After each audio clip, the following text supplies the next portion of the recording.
વડોદરા ખાતે આંતરરાષ્ટ્રીય પતંગ મહોત્સવનું આયોજન કરવામાં આવ્યું છે। વડોદરા આંતરરાષ્ટ્રીય પતંગ મહોત્સવમાં વન નેશન વન ઇલેક્શન છવાયું।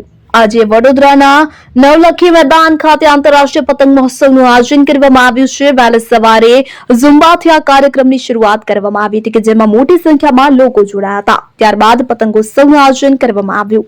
વિદેશી પતંગબાજો સાથે નવલખી મેદાન રંગબેરંગી પતંગોથી છવાયું હતું કે જેમાં એક પતંગ પર દેશના વડાપ્રધાન નરેન્દ્રભાઈ મોદીનો ફોટો હતો અને તેમાં નીચે વન નેશન વન ઇલેક્શન લખવામાં આવ્યું હતું। તમામ વચ્ચે આ પતંગે અનોખું આકર્ષણ જમાવ્યું હતું। આ મુદ્દો હાલ દેશભરમાં ચર્ચિત છે। ત્યારે વડોદરાના નવલખી મેદાનમાં આજે આંતરરાષ્ટ્રીય પતંગ મહોત્સવનું આયોજન કરવામાં આવ્યું છે। વહેલી સવારથી જ પતંગોત્સવનો હિસ્સો બનવા માટે વિદેશોમાંથી રસિયાઓ આવી પહોંચ્યા હતા। ગુલાબી ઠંડીમાં પતંગ રસિયાઓ પ્રથમ ઝુંબામાં જોડાયા હતા। ત્યારબાદ મેદાનમાં પતંગ ચગાવવામાં વિદેશી મહેમાનો મશગુલ થયા હતા। થોડાક જ સમયમાં આકાશ રંગબેરંગી પતંગોથી છવાયું હતું। આ વચ્ચે એક પતંગ રસિક દ્વારા દેશના વડાપ્રધાન નરેન્દ્રભાઈ મોદીના ફોટો સાથેની પતંગ ચગાવવામાં આવી હતી।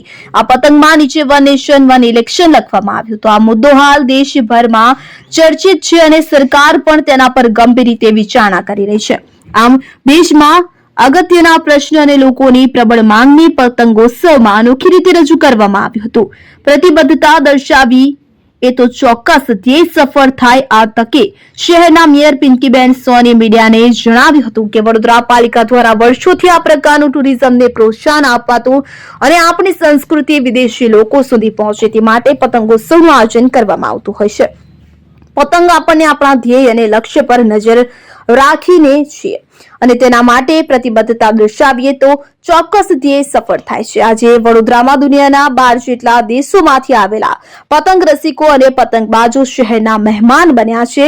તેમના થકી વડોદરાની ઓળખ વૈશ્વિક સ્તરે પહોંચશે।